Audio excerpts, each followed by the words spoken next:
اللہ تعالیٰ سے دعا ہے کہ اللہ تعالیٰ کسی ایسے بندے کو اس وقت کھڑا کر دیں جو ہمیں پہچان لے، ہماری مغفرت کروا لے، وہاں پر کوئی کسی کو نہیں چھڑوا سکتا، اللہ کی رحمت ہے۔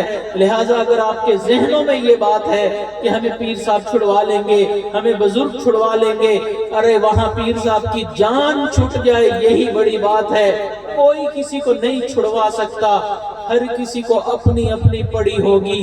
اس لیے آج ہی ہم اللہ کے محبوب کے ساتھ عہد وفا کر لیں کہ آج کے بعد ہم نے آپ کے ساتھ بے وفائی نہیں کرنی، آپ کی سنتوں کے اوپر چلنا ہے، تاکہ قیامت والے دن اللہ کے محبوب کی رحمت للعالمین سے ہمیں بھی حصہ ملے۔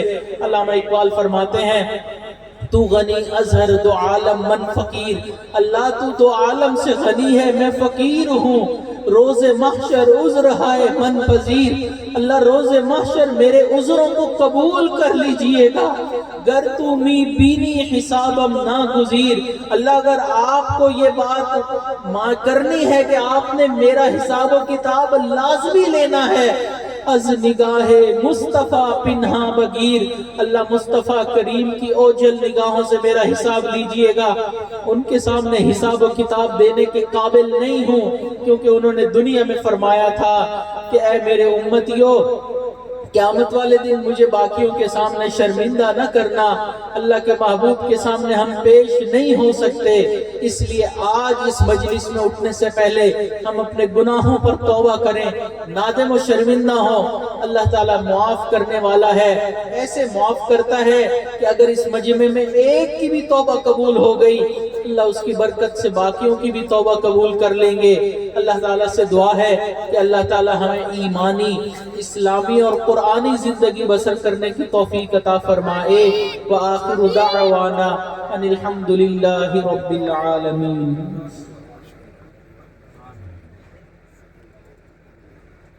آج اس توبہ کے کلمات پڑھائے گا، تمام حضرات سے گزارش ہے کہ ان توبہ کے کلمات کو سچے اور سچے دل کے ساتھ پیچھے پیچھے پڑھیے۔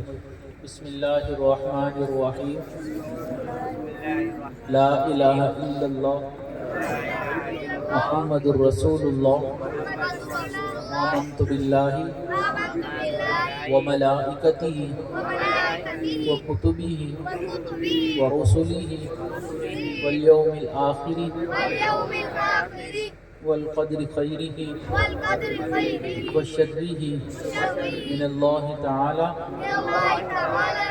والبعث بعد الموت، آمنت باللہ کما ہوا بأسمائہ وصفاتہ وقبلت جميع أحكامه إقرار باللسان وتصديق بالقلب، أشهد أن لا إله إلا الله وأشهد أن محمدا عبده ورسوله، أستغفر الله ربي من كل ذنب وأتوب إليه برحمتک یا ارحم الراحمین۔ ان کلمات کو پڑھنے سے ہم توبہ طائب ہو چکے ہیں، چند معمولات ہیں ان کو باقاعدگی سے شروع کر دیجئے۔ ایک ہے صبح شام 100 مرتبہ استغفار پڑھنا، دوسرا ہے صبح شام 100 مرتبہ درود شریف پڑھنا، تیسرا ہے روزانہ قرآن مجید کی تلاوت کرنا، چوتھا ہے چلتے پھرتے اٹھتے بیٹھتے دل میں اللہ تعالیٰ کا دھیان رکھنا، اور پانچواں ہے مراقبہ کرنا۔ یہ چند معمولات ہیں، کرنے آسان ہیں لیکن ان کا فائدہ بہت زیادہ ہے۔ تو ابھی ہم دعا سے پہلے چند منٹ اس مراقبے کی مشق کر لیتے ہیں۔ تو سب حضرات جہاں پر موجود ہیں اطمینان اور سکون کے ساتھ آنکھوں کو بند کر کے سر جھکا کر اللہ کی یاد میں ڈوب جائیں۔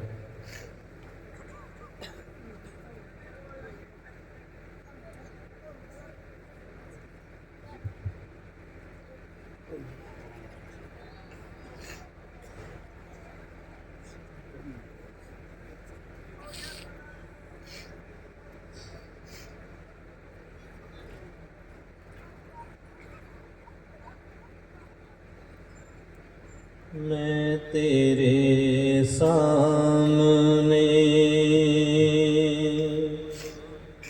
جھک رہا ہوں خدا،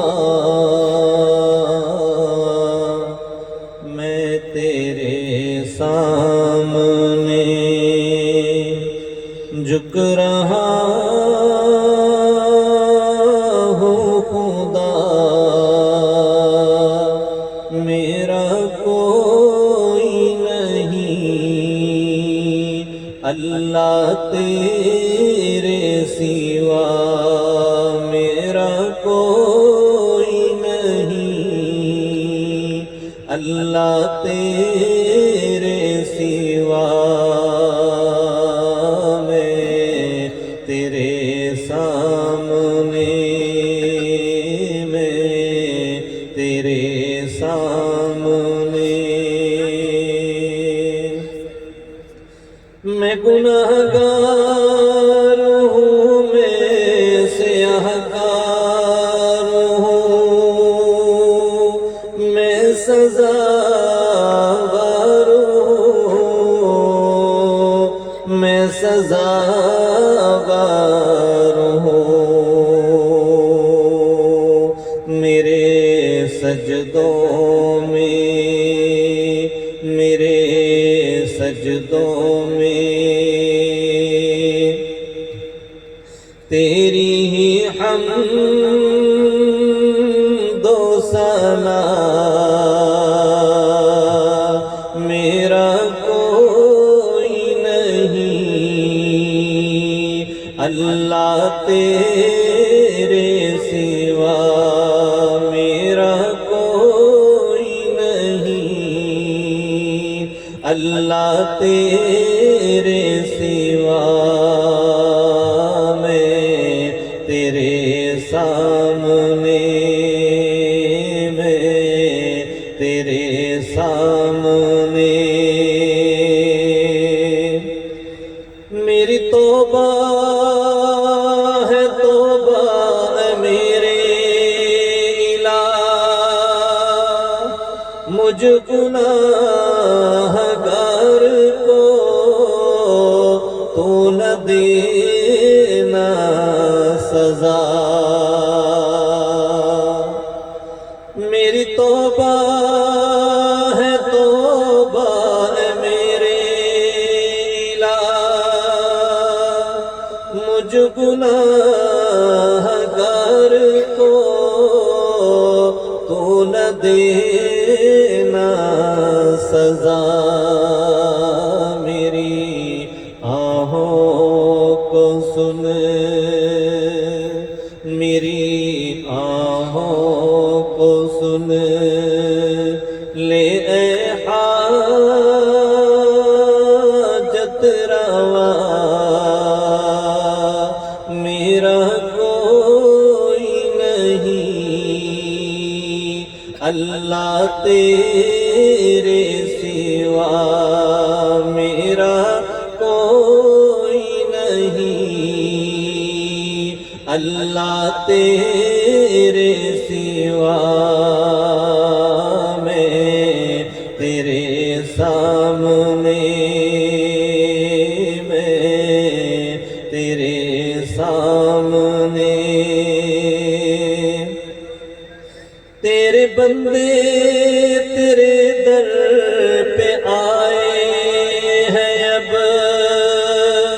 تیرے آگے ہی سر کو جھکائے ہیں اب تیرے بندے تیرے در پہ آئے ہیں اب تیرے آگے ہی سر کو جھکائے ہیں اب ہم کو کر دے عطا اب تو کر دے عطا اپنی الفت رضا میرا کوئی نہیں اللہ تیرے سوا میرا کوئی نہیں اللہ تیرے سوا میں تیرے سامنے میں تیرے سامنے جھک رہا ہوں خدا میرا کوئی نہیں اللہ تیرے سوا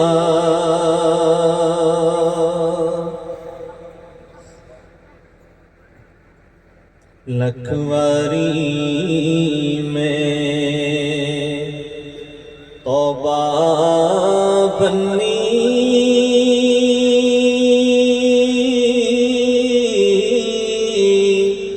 تے میں ہاں بیت بارا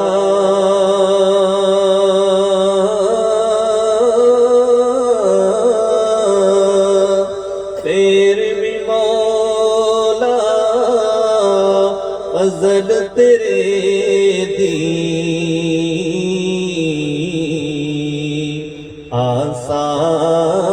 آثار کھڑوالا پھر بھی مولا فضل تیرے دی آثار کھڑوالا تے چٹی چادر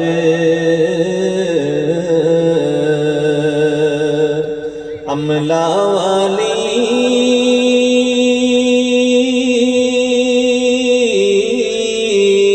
ان داغ نہ لاوی جڑیا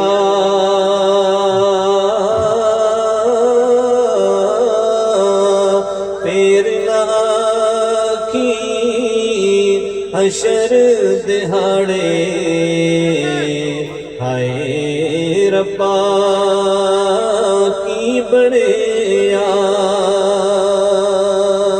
پھر نہ آکھی حشر دہاڑے ہائے ربا کی بڑیا تے ایک گناہ میرا ماں پیو ویکھے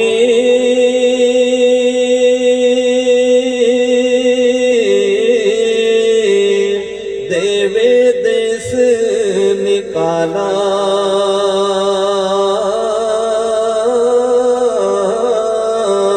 تے لکھ گناہ میرا اللہ ویکھے تے پردے پاون والا تیرا دے ہر کوئی آکھے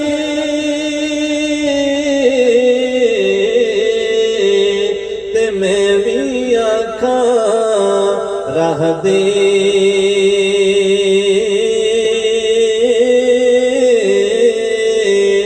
بن مرشد دے راہ نہیں ملنا رول ویسے وچ راہ دے بن مرشد دے راہ نہیں ملنا رول ویسے وچ راہ دے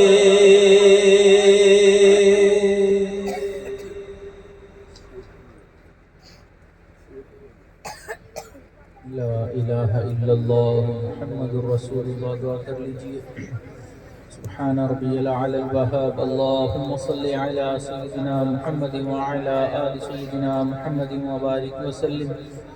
ربنا آتنا فی الدنیا حسنة وفی الآخرة حسنة وقنا عذاب النار. ربنا لا تزغ قلوبنا بعد إذ هديتنا وهب لنا من لدنك رحمة إنك أنت الوهاب. اے اللہ ہم آپ کے عاجز و مسکین بندے آپ کے دربار میں حاضر ہیں. اللہ ہماری حاضری کو قبول فرما. اللہ ہماری خطاؤں سے درگزر فرما. ہمارے عیبوں کی پردہ پوشی فرما. اللہ ہم نے جو گناہ دن میں کیے معاف فرما, جو راتوں میں کیے معاف فرما. اللہ جو گناہ ہمیں یاد ہیں وہ بھی معاف فرما.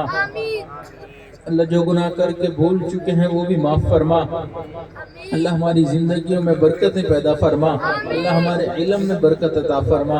عمل میں برکت عطا فرما، قدم قدم اپنی مدد شامل حال فرما، اللہ کبھی بھی اپنے در سے دور نہ فرما، اللہ کبھی بھی خالی ہاتھ نہ لوٹا۔